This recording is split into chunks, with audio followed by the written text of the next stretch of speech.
ઊંચું ધ્વનિ। અત્યારે હાલ એક મહત્વપૂર્ણ સમાચાર સામે આવી રહ્યા છે, તેની પર નજર કરીએ તો રાષ્ટ્રીય અધિવેશનની તૈયારી વચ્ચે કોંગ્રેસના બે પૂર્વ ધારાસભ્ય વચ્ચે બોલાચાલી થઈ છે। પૂર્વ ધારાસભ્ય ગ્યાસુદ્દીન શેખ અને ભરત મકવાણા આમને સામને આવ્યા છે। ગ્યાસુદ્દીન શેખ અને ભરત મકવાણા વચ્ચે બોલાચાલી। લોકસભા ચૂંટણી સમયે થયેલા ખર્ચના હિસાબ બાબતે બોલાચાલી થઈ હોવાનું જાણવા મળી રહ્યું છે। ભરત મકવાણા લોકસભા ચૂંટણી લડ્યા ત્યારનો હિસાબ બાકી રહેતા ગ્યાસુદ્દીન શેખ બગડ્યા હતા।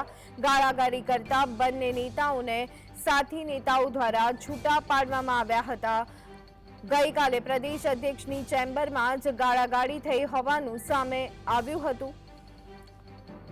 તો રાષ્ટ્રીય અધિવેશનની તૈયારી વચ્ચે કોંગ્રેસના બે પૂર્વ ધારાસભ્યો વચ્ચે બોલાચાલીના સમાચાર સામે આવી રહ્યા છે। પૂર્વ ધારાસભ્ય ગ્યાસુદ્દીન શેખ અને ભરત મકવાણા બંને આમને સામને આવી ગયા હતા। લોકસભા ચૂંટણી દરમિયાન થયેલા ખર્ચના હિસાબને લઈ અને બંને વચ્ચે બોલાચાલી થઈ હોવાનું અત્યારે હાલ માલુમ પડી રહ્યું છે। જો કે આસપાસ રહેલા અન્ય નેતાઓ દ્વારા તેમને છૂટા પાડવાનો પ્રયત્ન કરવામાં આવ્યો હતો, પરંતુ બોલાચાલી થઈ હોવાના સમાચાર સામે આવી રહ્યા છે।